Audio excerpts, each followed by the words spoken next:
हरिदास ठाकुर की कथा प्रारंभ की और हम सबने सुना कि किस प्रकार हरिदास ठाकुर उन्हें मुसलमान शासक नवाब हुसैन ने कैदी कर लिया, बंदी बना लिया। और नवाब हुसैन ने कहा कि तुम हरि नाम जप करना छोड़ दो, तुम बड़े भाग्यशाली हो कि तुम्हारा जन्म मुसलमान परिवार में हुआ है। तो फिर आप यह हिंदुओं का जो मंत्र है, हिंदूगिरी क्यों कर रहे हैं, हिंदुओं का शास्त्र क्यों पढ़ते हैं?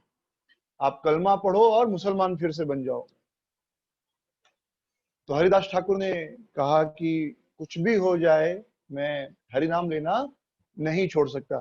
तो यह कथा कल हमने यहां तक सुनी, आज कथा वहां से आगे लेकर चलेंगे।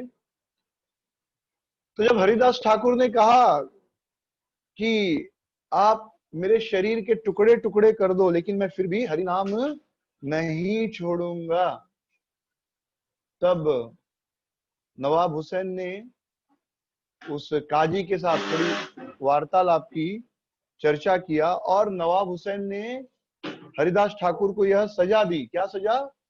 कि उन्हें 22 बाजारों में कोड़ों से पीटा जाए। तो अलग अलग बाजार होते हैं, हर बाजार में लेकर जाकर खूब कोड़ से पीटा जाए।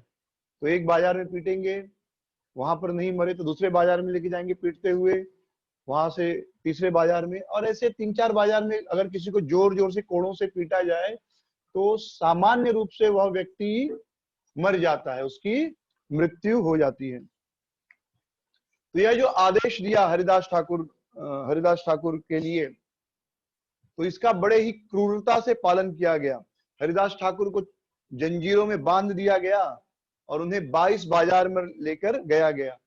और जो जल्लाद थे, जो कोड़ों से उनको मार रहे थे, वे बड़े ही क्रूरता से, बड़े ही कठोरता से हरिदास ठाकुर को पीट रहे थे। तो एक बाजार में लेकर जाते हुए, और जो चाबुक होता है, उस चाबुक से बहुत जोर जोर से हरिदास ठाकुर के पीठ पर वो वार करते, पीठ पर, सर पर, पेट पर, पैर में, जहां भी उनका चलता। तो 2-3 जल्लाद थे जो जोर जोर से कोड़ों से हरिदास ठाकुर को पीट रहे थे।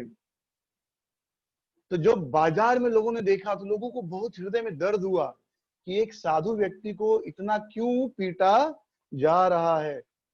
और कुछ लोगों के मन में तो इच्छा हुई कि इन जल्लादों को हम पीटें, लेकिन उनके मन में डर था, ये जल्लाद जो हैं, राजा के जल्लाद हैं, नवाब के जल्लाद हैं, अगर हमने इनको छुआ, हाथ भी लगाया तो हमें भी मारा जाएगा ऐसे।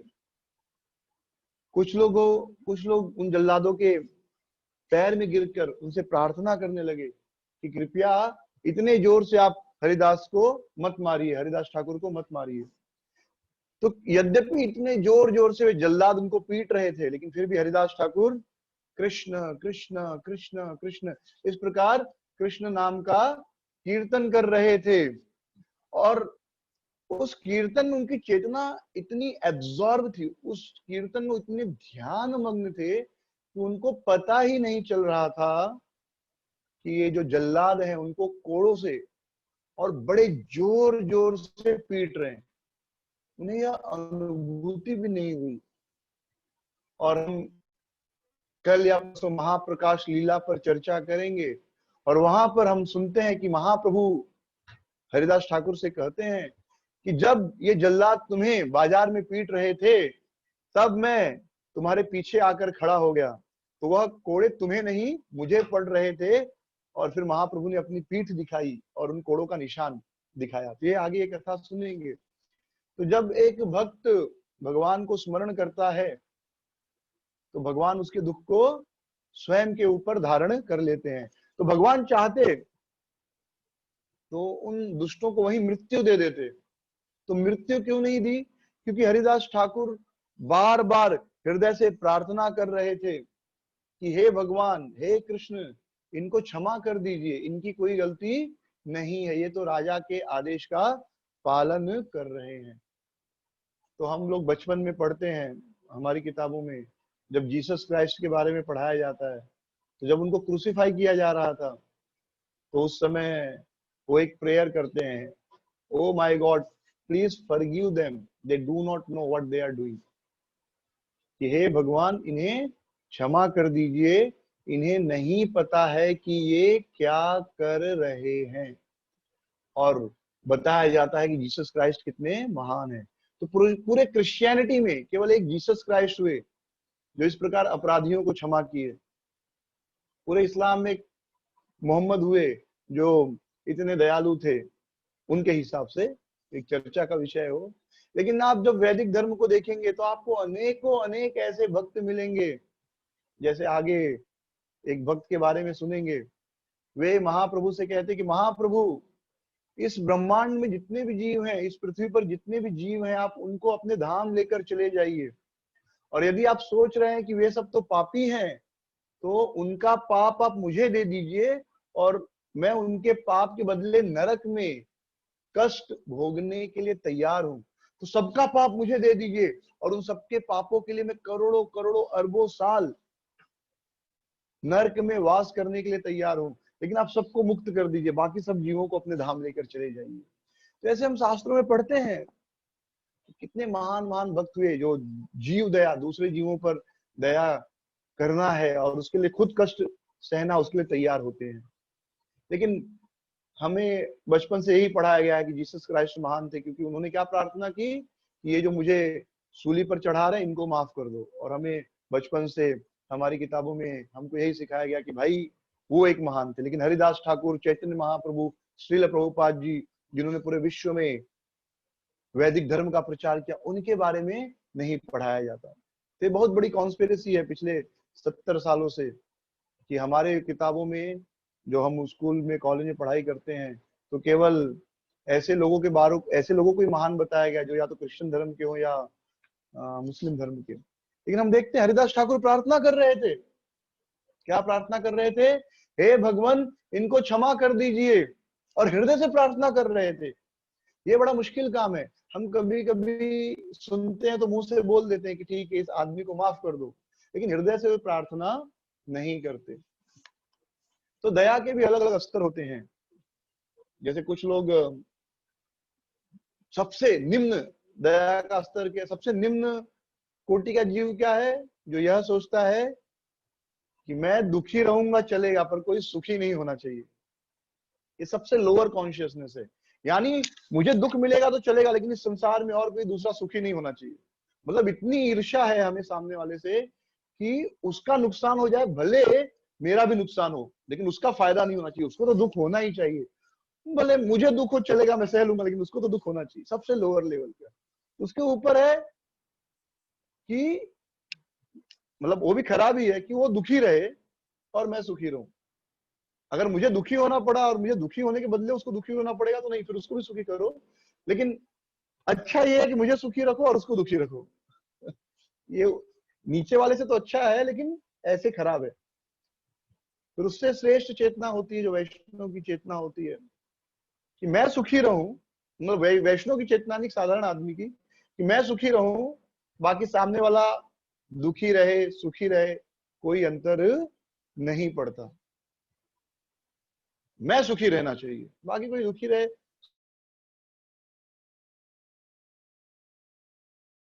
सुखी रहे, कोई अंतर नहीं पड़ता। श्रेष्ठ इतना है कि मैं सुखी रहूं और बाकी लोग भी सुखी रहें। मैं भी सुखी रहूं और बाकी लोग भी सुखी रहें। ये अच्छी बात है। यानी आप अपने लिए भी सुख की कामना कर रहे हैं और दूसरों के लिए भी सुख की कामना कर रहे हैं कि भगवान मुझे भी सुखी रखिए और बाकी लोगों को भी सुखी रखिए। लेकिन सबसे बेस्ट होता है कि भगवान, अगर मैं दुखी, मेरे दुखी होने से सब सुखी होते हैं तो मुझे दुखी करिए, लेकिन सबको सुखी कर दीजिए। ये सबसे टॉप मोस्ट की चेतना है, ये वैष्णव की चेतना है। तो जो लोग अपने आप को वैष्णव समझते हैं कि भाई मैं वैष्णव हूं, तो अपना परीक्षा लेना चाहिए इस प्रकार कि क्या मेरे अंदर ऐसा भाव आया है कि मैं दुखी रहूंगा चलेगा, लेकिन बाकी सब लोग सुखी रहने चाहिए। सबसे खराब चेतना क्या है? एकदम नीचे वाली, मैं दुखी रहूं चलेगा, लेकिन बाकी लोग तो दुखी रहने ही चाहिए, भले उसके लिए मुझे दुखी होना पड़े। और सबसे टॉप मोस्ट क्या है? अगर मेरे दुखी रहने से सब सुखी होते, भगवान मुझे दुखी रखो। तो एकदम बॉटम वाला आदमी भी सोच रहा है कि मैं दुखी रहूंगा चलेगा, लेकिन बाकी सब लोग भी दुखी रहने चाहिए, कोई खुश नहीं होना चाहिए। लेकिन टॉप मोस्ट आदमी सोचता है मेरे दुखी रहने से अगर सब सुखी होते तो सब सुखी हो और मुझे दुख मिले। तो ऐसा हरिदास ठाकुर कह रहे हैं कि इनको माफ कर दीजिए। या वैष्णव भक्त कहते हैं कि भले सबका पाप मुझे मिल जाए और उनके पापों के कारण मुझे अनंत समय के लिए नरक में वास करना पड़े, यह मुझे स्वीकार है, लेकिन सब सुखी रहें। तो हमारे ऐसे वैष्णव, महान वैष्णव आचार्य हैं, और हम सबका भाग्य है कि हम ऐसे वैष्णव आचार्यों के परंपरा में, जबकि हमारी योग्यता नहीं, अधिकतर हम दूसरों के दुख से खुश होते हैं, कहीं कहीं मन में हमें एक खुशी मिलती है जब हम दूसरों को दुखी देखते हैं। तो हमें से हर आदमी थोड़ा बहुत सैडिस्ट होता है। सैडिस्ट यानी दूसरों के दुख को देखकर खुश होना, इसको कहते हैं सैडिस्ट, मॉडर्न टर्म में, साइंटिफिक टर्म में। तो थोड़ा बहुत सबके अंदर होता है कि जब हम दूसरों को दुखी देखते हैं तब हमको थोड़ा खुशी मिलता है। तो इस प्रकार जब हरिदास ठाकुर ऐसे प्रार्थना कर रहे थे, इसलिए महाप्रभु बताते हैं आगे, महाप्रभु कहेंगे कि इसलिए मैंने उनको मारा नहीं, केवल उनके हथियार अपने पर सह लिए। तो ये जो विपर्स थे, जो जल्लाद जो चाबुक मार रहे थे, कोड़ों से पीट रहे थे हरिदास ठाकुर को, वे सोच रहे थे कि अरे इतने जोर जोर से हम हरिदास को पीट रहे हैं, फिर भी इसे कुछ हो नहीं रहा है, इसे कोई प्रभाव नहीं पड़ रहा है। ये तो बड़े आनंद से, जब पहले जैसा यह खुश था वैसा अभी भी खुश है ये। हो सकता है कोई हमें पीटे तो हम रोए नहीं, लेकिन चेहरे का रंग बदल जाता है, चेहरा बदल जाता है, चेहरे का कलर बदल जाता है, एक्सप्रेशन बदल जाते हैं। कोई हमें बुरा भला कहे तो हो सकता है भले हम उससे कुछ ना कहें, लेकिन चेहरे का रंग बदल जाता है, एक्सप्रेशंस बदल जाते हैं, क्योंकि वो हमारे ऊपर असर करता है, किसी की भी वाणी, कोई भी बात। लेकिन हरिदास ठाकुर को कोई असर ही नहीं हो रहा था, जैसे पहले वो खुश थे वैसे ही खुश थे। ठीक है, रो नहीं रहा है आदमी, चिल्ला नहीं रहा है, तो कम से कम चेहरा तो बदलना चाहिए, चेहरे का रंग तो बदलना चाहिए। लेकिन हरिदास ठाकुर वैसे ही हरि नाम से हरे कृष्ण कृष्ण कृष्ण हरे हरे, हरे राम राम हरे हरे, ऐसे ही हरि नाम जप करते हुए जा रहे थे और हंस रहे थे, नाच रहे थे। तो इन लोगों ने सोचा ये कोई साधारण आदमी नहीं है, ये जरूर कोई पीर होगा। मुसलमानों में साधु को पीर कहते हैं, नहीं तो कोई एक साधारण आदमी इतना ज्यादा मार नहीं सह सकता। हम जब एक साधारण अपराधी को पीटते हैं तो बहुत ज्यादा हुआ तो 2 या 3 बाजारों में जब हम पीटते हो मर जाता है। इन्हें तो हम 22 बाजारों में पीट चुके हैं, लेकिन ये फिर भी वैसे ही खुश है। मरना तो दूर की बात, मुंह से एक उह भी नहीं निकली, मुंह से एक आह भी नहीं निकली। और हरिदास ठाकुर मुस्कुरा रहे थे, हरि नाम जप कर रहे थे, नाच रहे थे। तो ये जो जल्लाद थे, इन जल्लादों ने सोचा कि अब हरिदास ठाकुर मरेंगे नहीं, और हम जाकर अब काजी को कहेंगे कि हरिदास ठाकुर मरे नहीं, तो काजी हमको मार देगा कि तुमने ठीक से उस काफिर को, मुसलमान हम लोगों को काफिर कहते हैं, जो लोग भी भगवान के, हिंदू मतलब मुसलमानों के लिए सब काफिर है, उनके अलावा सब काफिर है। हाँ, भले आप कितने भी अच्छे हो, आप कितने भी अच्छे हो, आप नरक में जाओगे मुसलमानों के अनुसार, अगर आप अल्लाह को नहीं मानते तो। ऐसा उनका फिलॉसफी। आप कितने भी अच्छे हो, दयालु हो, दुनिया की सेवा करो, लेकिन अगर आप अल्लाह को नहीं मानते तो आप काफिर हो, ऐसा उनका फिलॉसफी है, कंप्लीटली बोगस। हाँ, तो वे लोग प्रार्थना करने लगे कि हे हरिदास ठाकुर, अगर आप नहीं मरे तो हम मर जाएंगे, हमारे बच्चे हैं, हमारी पत्नी है, उनका क्या होगा। हरिदास ठाकुर ने सुना, हंसने लगे और फिर बोले कि अगर मेरे जीवित रहने से आप लोगों की मृत्यु होती है तो मैं मर जाता हूँ। सोचिए कितनी ऊंची चेतना है, एकदम टॉप मोस्ट, कि मेरे मेरे दुख से अगर आप सुखी हो जाएंगे, मेरे मरने से आप सब जी सकते हो, तो मैं मरने को तैयार हूं। और ऐसा कहे कि वे तुरंत कृष्ण का ध्यान करने लगे, बैठ गए समाधि में। तो समाधि एक अवस्था है जिसमें आदमी की श्वास भी बंद हो जाती है। आदमी मरता नहीं है, पर वो श्वास या तो पूरी तरह अंदर ले लेता है, बाहर छोड़ देता है, और ऐसा लगता है कि श्वास नहीं ले रहा। जब आदमी श्वास नहीं ले रहा होता, धीरे धीरे पल्स भी बंद हो जाता है। तो डॉक्टर मेडिकली कहेंगे कि आदमी मर चुका है, पर वो आदमी मरा नहीं होता। एक दिव्य विज्ञान है, जो योगी होते हुए ऐसा कर सकते हैं। पहले के योगी जो होते थे, वे अपने शरीर, समाधि में चले जाते थे और अपने शरीर से बाहर निकलकर बहुत जगहों घूमकर फिर अपने शरीर में आ जाते थे, और अपना शरीर किसी कमरे में बंद कर देते थे ताकि कोई मरा हुआ समझकर उनको जला न दे, और कमरे में रखकर चारों ओर नमक छिड़क देते थे ताकि चींटियां नहीं आए, और कुछ सामान, कुछ लेप शरीर पर लगा देते थे ताकि कीड़े नहीं पड़े।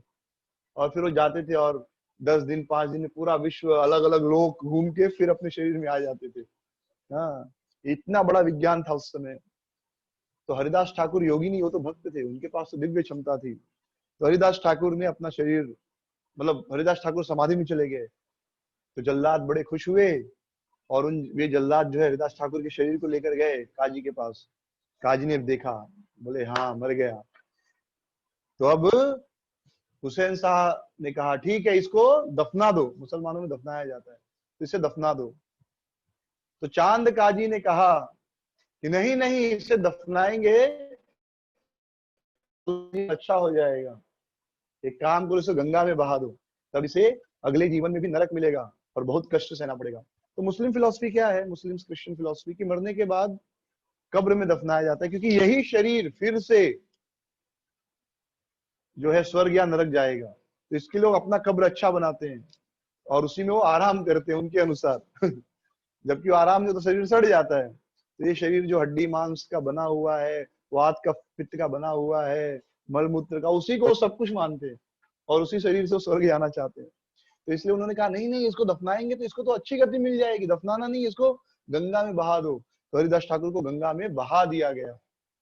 थोड़ी देर तक जब गंगा में बहे तो वे फिर से होश में आ गए, गंगा से बाहर निकले और नाचने लगे और हरिनाम कीर्तन करने लगे, हरे कृष्णा कृष्णा कृष्णा हरे हरे, हरे राम राम राम हरे हरे। ऐसा कह के वो नाच रहे हैं, कीर्तन कर रहे हैं। तो जो मुसलमान थे सब लोग हैरान हो गए, अरे ये जिंदा कैसे हो गया।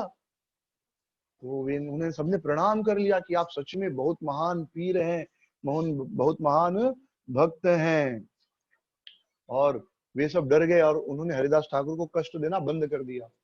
जब नवाब हुसैन को यह पता चला राजा को, तो वह ढूंढते ढूंढते हरिदास ठाकुर के पास आया, उनके चरणों में गिर पड़ा और कहा कि आप तो साक्षात पीर हैं, आपके लिए हिंदू धर्म मुसलमान धर्म इसका कोई फर्क नहीं पड़ता, आप तो उसको पा चुके हैं, उसको यानी भगवान को। अब उनके लिए वो अल्लाह है, हमारे लिए कृष्ण है। आप तो उसको पा चुके हैं, तो आपके लिए हिंदू मुसलमान कुछ फर्क नहीं पड़ता, आप तो सबके लिए पूजनीय है। आप मुझे क्षमा कीजिए, मैंने आपको बहुत कष्ट दिया और आपको मैंने दुख दिया, इसलिए मुझे बहुत सारा दुख भोगना पड़ेगा। मैं अपेक्षा करता हूं कि आप मुझे माफ कर देंगे, क्योंकि आपके लिए मित्र और शत्रु समान हैं। आप निश्चिंत होकर जाइए, जहां घूमने का मन करे घूमिए, जो करने का मन करे कीजिए, आज से कोई आपको रोकेगा टोकेगा नहीं। तो हरिदास ठाकुर ने नवाब हुसैन पर दया दिखाई। हरिदास ठाकुर ने ये नहीं कहा ठीक है अब तुम भी हिंदू बन जाओ। हिंदू कभी ऐसा प्रचार नहीं करते, पैसा देकर, धमकी देकर, लालच देकर। अगर यही मुसलमान होता और हिंदू के साथ हुआ होता तो मुसलमान कहता ठीक है अब देखो देख लिया ना मुसलमान धर्म का ताकत, मुसलमान बन जाओ। लेकिन हरिदास ठाकुर ने ऐसा कुछ नहीं कहा, क्योंकि भक्ति इंडिविजुअल है, हर व्यक्ति को अपना स्वेच्छा है कि भगवान को पाने का, उसकी इच्छा से वो भगवान को पाए। हम उसको बता सकते हैं पर जबरदस्ती या लालच नहीं दे सकते। तो हरिदास ठाकुर वहां से फुलिया चले गए हरिनाम जप करते करते। और जब फुलिया के ब्राह्मणों ने हरिदास ठाकुर को देखा तो बड़े प्रसन्न हुए, हरिदास ठाकुर आ गए। सारे ब्राह्मण नाचने लगे और उन सब ने हरिदास ठाकुर से सत्संग सुना। वहां हरिदास ठाकुर फुलिया में रहने लगे। फुलिया गांव में एक गुफा थी, उस गुफा के अंदर गंगा के किनारे वे रहने लगे, क्योंकि वो चाहते थे कि ज्यादा लोग आए नहीं और डिस्टर्ब नहीं करे। तो गंगा के किनारे एक गुफा थी, उस गुफा में रहकर वो हरिनाम जप करते थे। रोज कितना, 3 लाख नाम जप करते थे। तो कल मैंने ये बताया था 3 लाख जप मतलब 192 माला, 192 राउंड्स, 192 माला। तो उसमें वो 64 माला जो है यानी 1 लाख नाम जप बहुत जोर जोर से जप करते थे। बाकी 1 लाख यानी 64 माला आराम से, और बाकी का 1 लाख मानसिक रूप से यानी मन में। तो हरिदास ठाकुर जिस गुफा में रहते थे, उस गुफा में नागराज, एक नागराज कोबरा रहता था और विषधारी, और उसके माथे पर मणि था। वह कोबरा जब श्वास लेता था तो जहर के कारण इतनी गर्म हो जाता था, पूरा गुफा एकदम गर्म हो जाती थी। हरिदास ठाकुर को पता ही नहीं चलता था, क्योंकि वे तो हमेशा हरि नाम के आनंद में मग्न रहते थे और वह हरि नाम उनको इतनी शीतलता प्रदान करता था कि आसपास गर्म है कि ठंडा है उन्हें कुछ पता ही नहीं चलता था।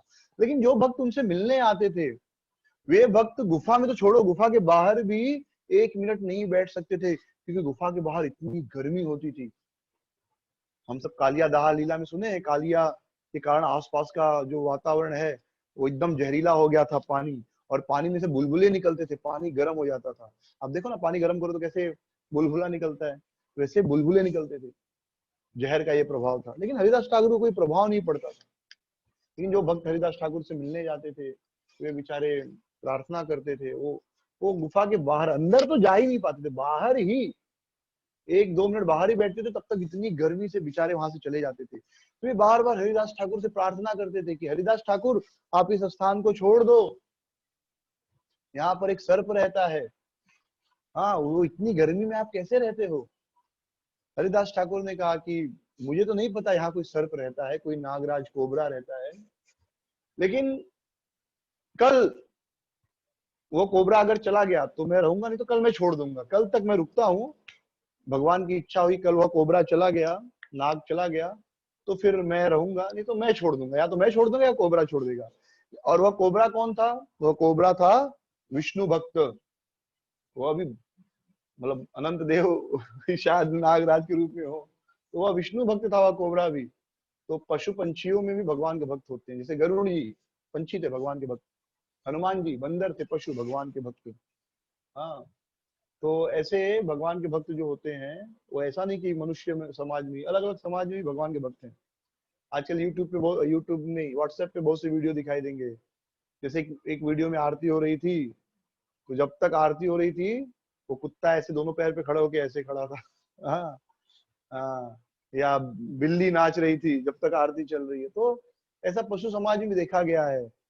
हाँ, जहाँ पर जब भागवतम कथा कहीं पर होती थी एक जगह ऐसे, तो वहां पर कुछ बंदर आकर बड़े ध्यान से कथा सुनते थे, बैठ जाते थे बड़े शांति से, और कथा समाप्त होने के बाद चले जाते थे। तो ऐसा नहीं कि मनुष्यों में ही भक्त होते, पशुओं में भी भक्त होते हैं। तो परमात्मा, उस नागराज के हृदय में जो परमात्मा था, उसने प्रेरणा दी, और अगले दिन सबने देखा एक बहुत बड़ा सांप, जिसके माथे पर मणि है, चमक रहा था, और उसके शरीर पर लाल, नीला और सफेद पट्टियां थी। सांप देखो, कुछ सांप एकदम काले होते हैं, कुछ सफेद भी होते हैं, कुछ सांप होते हैं पीले भी रंग के होते हैं, और कुछ सांप चितकबरे होते हैं। चितकबरे यानी अलग अलग रंग। तो लाल, सॉरी, पीला, नीला और सफेद रंग की पट्टियां थी उसके पूरे शरीर पे, और मणि था उसके मुकुट, यहाँ पे सर पे महामणि। और वह कोबरा के बाहर, वह गुफा के बाहर आया और कहीं चला गया।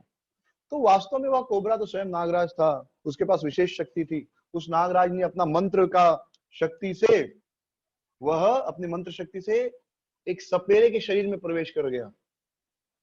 जो सपेरा होते हैं ना, सांप पकड़ते हैं या सांप का खेल दिखाते हैं, तो वह नागराज जो है सपेरे के शरीर में प्रवेश कर गया और नाचने लगा।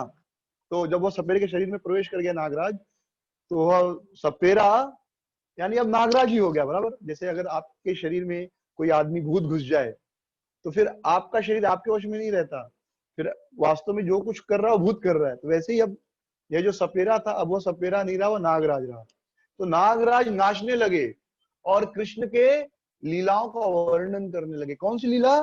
उस लीला का जिसमें भगवान ने कालिया का दमन किया था। तो उन श्लोकों को गाने लगे, बंगाली में या हिंदी, संस्कृत में, जो भी भाषा में, वे उन श्लोकों को गाने लगे। वह गीत गाने लगे कि कैसे भगवान श्री कृष्ण कालिया के फन पर नाच रहे हैं, और ऐसा कह के खुद वह नागराज, वह सपेरा नाच रहा है, गा रहा है एकदम भाव में आकर, और चारों ओर भीड़ जमा हो गई। तो हरिदास ठाकुर ने भी वह कीर्तन सुना जिसमें भगवान कृष्ण कालिया के फन पर नाच रहे हैं, वह लीला सुनी। तो हरिदास ठाकुर भी आ गए, और हरिदास ठाकुर उस लीला को सुने और सुनते सुनते बेहोश हो गए। फिर होश में आए और स्वयं नाचने लगे। उनके शरीर में अष्ट सात्विक विकार उत्पन्न होने लगे, शरीर में कम होने लगा, रोए खड़े हो गए, आंखों से आंसू आने लगे। और इस प्रकार नागराज जो है, अब हरिदास ठाकुर नाचने लगे। जब हरिदास ठाकुर नाचने लगे, तो नागराज ने नाचना बंद कर दिया, और सपेरे ने नाचना बंद कर दिया। और हरिदास ठाकुर काफी देर तक नाचने लगे, नाचते रहे, और सबने हरिदास ठाकुर का सुंदर नृत्य देखा। उसके बाद हरिदास ठाकुर का भाव थोड़ा शांत हुआ, तो फिर से वे जो है नाचना बंद करके किनारे खड़े हो गए, और वह सपेरा यानी वह नागराज फिर से नाचने और गाने लगा। तो वहां पर एक ब्राह्मण था, उसने यह सब देखा। तो वह भी वैसे ही नाचने लगा जैसे हरिदास ठाकुर नाच रहे थे, उसी तरह भाव में। तो हरिदास ठाकुर जब जब वह ब्राह्मण नाच रहा था, तो नागराज ने उस ब्राह्मण को पकड़ा और खूब पीटा और उसको भगा दिया। तो सबने पूछा, अरे आपने, ये बेचारा इतने भाव में नाच रहा था, आपने इसको क्यों भगा दिया? तो नागराज ने क्या कहा, सपेरे ने क्या कहा? सपेरे ने कहा, ये ब्राह्मण ढोंगी है, यह हरिदास ठाकुर की नकल कर रहा है। यह चाहता है कि जैसे हरिदास ठाकुर ऐसे नाचे और सबने हरिदास ठाकुर का सम्मान किया, तो मैं भी ऐसे नाचूंगा, तो मेरा भी ऐसे सम्मान होगा, और इसलिए यह ढोंगी नाच रहा था। इसके लिए मैंने इसे खूब पीटा, यह पीटे जाने योग्य था। ठीक है। तो नागराज उसके बाद हरिदास ठाकुर का गुणगान करने लगे। वे कहने लगे कि हरिदास ठाकुर का कोई अनुकरण नहीं कर सकता, उनका नृत्य तो स्वयं कृष्ण का नृत्य है, जो सदैव उनके हृदय में बैठते हैं। हरिदास ठाकुर के हृदय में सदैव कृष्ण का वास है। उनकी उनकी उनके संग के लिए तो स्वयं ब्रह्मा और शिव भी इच्छा करते हैं कि मुझे हरिदास ठाकुर का संग मिले। उन्होंने एक निम्न परिवार में जन्म लिया, केवल यह सिद्ध करने के लिए कि कोई चाहे गरीब परिवार में जन्म ले या अमीर परिवार में जन्म ले, कोई उच्च परिवार में जन्म ले या निम्न परिवार में जन्म ले, उससे कोई फर्क नहीं पड़ता, भक्ति सभी के लिए है। तो जो फुलिया के ब्राह्मण थे वो बड़ा प्रसन्न हुए जब उन्होंने हरिदास ठाकुर की महिमा सुनी। तो वे सब बहुत प्रसन्न हुए हरिदास ठाकुर की महिमा सुनकर, हरि नाम की महिमा सुनकर, और उन सबका विश्वास हरि नाम में और हरिदास ठाकुर में बढ़ गया। लेकिन जहां पर प्रशंसा करने वाले होते हैं, वहां पर निंदा करने वाले, ईर्ष्या करने वाले लोग भी होते हैं।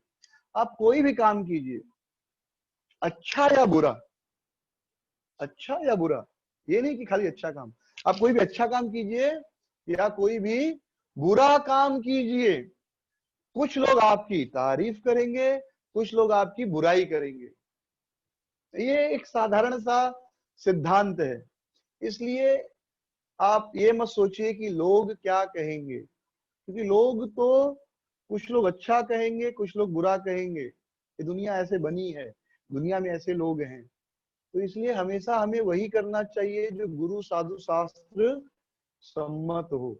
लोगों के अनुसार सोचकर आप करने लगेंगे तो जीवन में कभी सुखी नहीं रह सकते, कि बाकी लोग क्या कहेंगे।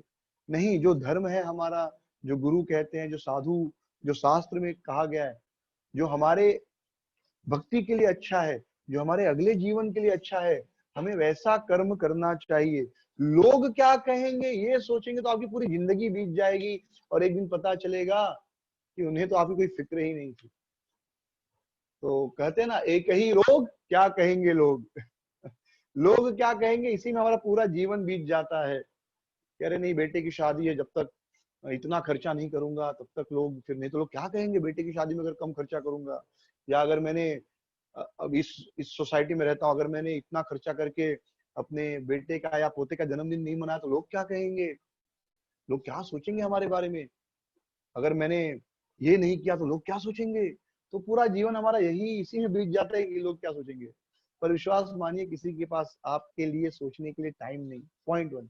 पॉइंट 2, आप अच्छा करो या बुरा करो, कुछ लोग आपकी तारीफ करेंगे, कुछ लोग आपकी बुराई करेंगे।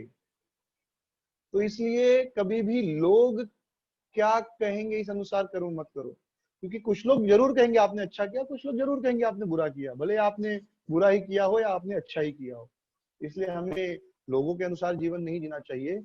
हमें हमारे जीवन के लिए क्या अच्छा है, हमारे भक्ति के लिए क्या अच्छा है, ये काम करने से मेरी भक्ति बढ़ेगी क्या, ये कर्म करने से भगवान कृष्ण प्रसन्न होंगे क्या, ये सोचकर कर्म करना चाहिए। बाकी तो लोग कहते रहेंगे, क्योंकि भगवान ने मुंह दिया है ना, तो लोग कुछ ना कुछ तो कहते रहेंगे, तो वो चिंता नहीं करनी चाहिए। तो कुछ लोग हमेशा, कुछ लोग हरिदास ठाकुर की बुराई भी कर रहे थे, और वे कहते थे देखो हरिदास को इतने जोर जोर से हरि नाम जप करता है। अरे भगवान का नाम तो मन में जपना चाहिए। हाँ, जब गाली दो तो जोर जोर से दो, लेकिन हरि नाम मन में जपो। गाली देते वक्त ये नहीं सोचते कि भाई गाली तो धीरे से दो, लोग सुनेंगे तो क्या कहेंगे, तब ये नहीं सोचते लोग। सिगरेट पीते हैं तो ये नहीं सोचते चुपचाप अकेले में पीऊ, नहीं, दुनिया के सामने पीते हैं, गाली दुनिया के सामने देखते हैं, गलत काम दुनिया के सामने करते हैं। दारू दुनिया के सामने पीते हैं, हम नहीं सोचते कि अरे लोग क्या सोचेंगे। लेकिन जब घर में बेटा बेटी माला जप करते हैं तो लोग सोचते हैं अरे बाप रे लोग क्या सोचेंगे। अरे भाई अच्छा काम कर रहा है। और अगर लोग बुरा सोच रहे हैं मतलब लोग बुरे हैं। सिगरेट पीने को लोग बुरा नहीं मान रहे, दारू पीने को लोग बुरा नहीं मान रहे, लड़का लड़की आधा कपड़ा पहन के नंगा रोड पर घूम रहे हैं। आजकल की लड़कियां ऐसे कपड़ा पहनती है कि लगता है वो शरीर दिखाने के लिए कपड़ा पहन रही है, तो उसको लोग बुरा नहीं मानते। और पता नहीं माँ बाप कैसे अपने बेटे बेटियों को ऐसा, स्पेशली बेटियों को इतना टाइट फिट जीन्स और टी शर्ट पहनने देते हैं, पूरा शरीर दिखता है, पूरे स्तन और थाई सब कुछ एकदम दिखाई पड़ता है, सब दिख रहा है इतना टाइट। हाँ, और मालूम पूरा पड़ता है, शरीर का अंग मालूम पड़ता है, खाली कपड़ा पूरा चिपका हुआ है तो छुप नहीं रहा, सब दिख रहा है। पर पता नहीं माँ बाप को कैसे नहीं दिखता है। वो सोचते भाई अगर हमारी बेटी ऐसा कपड़ा नहीं पहनेगी तो फिर सोसाइटी वाले हमको बैकवर्ड कहेंगे, तो लोग तो अच्छा बुरा कहेंगे, उसके लिए नहीं सोचना है। तो लोग कहते थे देखो हरि नाम जोर जोर से लेते हैं ये, और इससे विष्णु का नींद भंग होता है, और फिर इससे हमारे घर में क्या आएगा, इससे हम तूफान आएगा, सूखा पड़ेगा, बाढ़ आएगी। तो ये जो है वैष्णव नाम कीर्तन करते हैं और इससे सब सारा प्रकार का कष्ट आता है। तो इस प्रकार लोग उनकी बुराई करते थे, कुछ लोग बुराई करते थे, कुछ लोग बड़े खुश भी होते थे कि देखो हरिदास ठाकुर कितने अच्छे भक्त हैं, कीर्तन कर रहे हैं, भगवान का नाम ले रहे हैं, तो इनका नाम सुन के हमको भी भगवान का स्मरण हो रहा है, हम भी कम से कम शुद्ध हो रहे हैं। तो कुछ लोग ऐसे मिलते हैं, अरे आप लोग कीर्तन करते हैं, हम लोग सुनते हैं, तो उसी बहाने हम भी तो भगवान को याद कर लेते हैं। या जब भी हम आपको देखते हैं आप माला में जप कर रहे हैं, तिलक लगाए, तो आपको देखने से हमको भगवान की याद आ जाती है। तो कुछ लोग ऐसे भी प्रसन्न होते हैं कि चलो कम से कम आप लोगों के बहाने हम भगवान को तो याद कर रहे हैं। तो आप सब वैष्णव जब तिलक लगाकर माला जप करते हैं और ट्रेन में बस में जा रहे हैं, तो कोई देखता है तो उसी बहाने कृष्ण को स्मरण तो कर लेता है। तो कुछ लोग बुराई करेंगे, कुछ लोग अच्छाई करेंगे, इसलिए लोगों का नहीं सोचना चाहिए। तो जो हीरा नंदी के ब्राह्मण थे, हरि नंदी के, वे इस प्रकार हरिदास ठाकुर की कुछ ब्राह्मण जो ईर्ष्या करते थे, बुराई कर रहे थे। तो एक ब्राह्मण ने हरिदास ठाकुर से कहा, हरिदास मुझे ये समझ में नहीं आता कि किस शास्त्र में लिखा है कि तुम जोर जोर से हरि नाम जप करो। अरे क्या तुम मन में जप नहीं कर सकते, घर में जप नहीं कर सकते क्या? भक्ति लोगों को दिखाने के लिए है, भक्ति दिखाने की क्या जरूरत है? अरे अच्छी चीज दिखाने में बुरा क्या है? भक्ति दिखाएंगे तो लोग उसी वाले भक्ति तो करेंगे। लोग कहते देखो दिखा रहे हैं, माला जप नहीं कर रहे, दिखा रहे हैं। अरे ठीक है, कम से कम उसी बहाने आप भी तो कृष्ण को याद कर रहे हो, ठीक है, भले वो दिखा ही रहा है। प्रभुपाद जी कहते हैं imitation of good is good, अच्छे चीज की नकल करना अच्छी बात है। तो हो सकता है भाई किसी को भगवान के नाम में रुचि नहीं, लेकिन फिर भी वो माला लेकर रोड पर जा रहा और कह रहा, जोर जोर से कह रहा है हरे कृष्ण हरे कृष्ण। तो उसी बहाने आप सबको भी तो सुनने को मिल रहा है, जो जो आसपास से गुजर रहे हैं, भले वो दिखावा कर रहा हो। तो अच्छे चीज का दिखावा करना भी बुरी बात नहीं है, imitation of good is good. तो तुम अपने मन में जप नहीं कर सकते, जोर जोर से क्या कहने की बात है? मुझे बता दो एक शास्त्र जिसमें जोर जोर से हरि नाम जप के बारे में कहा गया है। तो हरिदास ठाकुर कहते हैं कि अरे जोर जोर से जप करना शांत जप करने से 1000 गुना, सैकड़ों गुना ज्यादा शक्तिशाली है। सभी शास्त्रों में इसे बताया गया है, ये कितना महत्वपूर्ण है, कितना उपयोगी है। किसी शास्त्र में यह नहीं कहा गया है कि यह खतरनाक है। जब आप मन में जप करते हो, जब आप अपने मन में जप करते हो तो आप केवल अपना उद्धार कर रहे हो, क्योंकि आप केवल मन में जप कर रहे हो, किसी को पता नहीं चल रहा आप क्या कर रहे हो। लेकिन जब आप जोर जोर से जप करते हैं तो खुद तो सुनते हैं, लेकिन साथ में बाकी लोग भी सुन रहे होते हैं, उन सबको भी सुनने को मिलता है। वे सब भी कृष्ण को स्मरण करते हैं। और मनुष्यों को छोड़ो, जो पशु हैं, पंछी हैं, आसपास के जानवर, उनको भी तो कान में कृष्ण नाम जा रहा है। अब एक भैंस है, उसके पास आप कृष्ण कृष्ण चिल्लाओगे तो भले उसे समझ में नहीं आ रहा, पर वो नाम तो जा रहा है, वो सुन तो रही है, भले उसको नहीं समझ में आ रहा है कि क्या शब्द है ये, लेकिन वह शब्द जो है वह उसको पवित्र कर रहा है। तो अब मुझे बताओ, मन में जप करना अच्छा है कि जोर जोर से जप करना अच्छा है?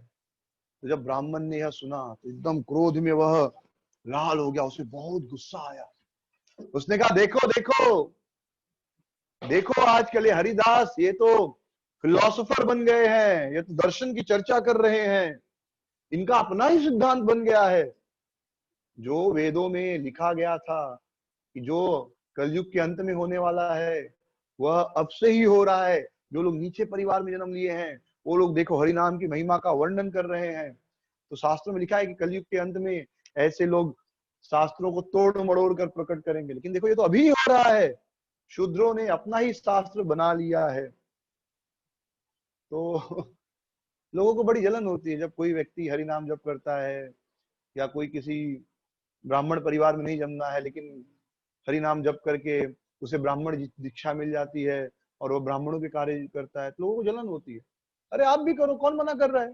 बहुत से लोग ब्राह्मणों से जलते हैं, अरे आप लोग ब्राह्मण लोग जो हैं वो हमको छोटा मानते। नहीं, आपको छोटा नहीं मानते, आप भी हरि नाम जप करो, आप भी ब्राह्मण से श्रेष्ठ बन जाओगे। कोई भी व्यक्ति, ये भगवान, ये नारद जी के वचन है श्रीमद् भागवतम में 7वें स्कंद में, शास्त्र प्रमाण है 7वें स्कंद में कि अगर कोई चांडाल भगवान का नाम जप कर रहा है तो वह चांडाल नहीं है, वह ब्राह्मण है। और कोई ब्राह्मण अगर शास्त्र नाम जप नहीं करता, शास्त्र नहीं पढ़ता, चांडाल वाला कर्म कर रहा है तो वो चांडाल है, वो ब्राह्मण नहीं है। तो जन्म से तो कभी जात थी ही नहीं हमारे यहाँ, लेकिन धीरे धीरे बन गया। कोई भी चीज जब थोड़ा समय होता है तो वो नियम बन जाता है।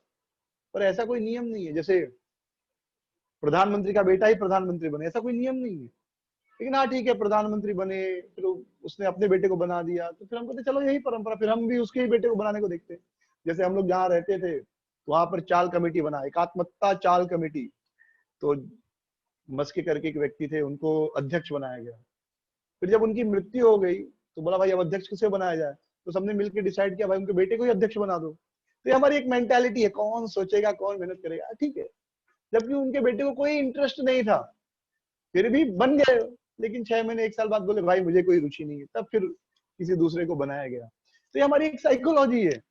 तो ठीक है भाई, ये ब्राह्मण है तो चलो आज पूजा करने के लिए कोई नहीं मिला तो ठीक है, उनके बेटे को ही बोलो भाई तुम ही 2 घी डाल दो।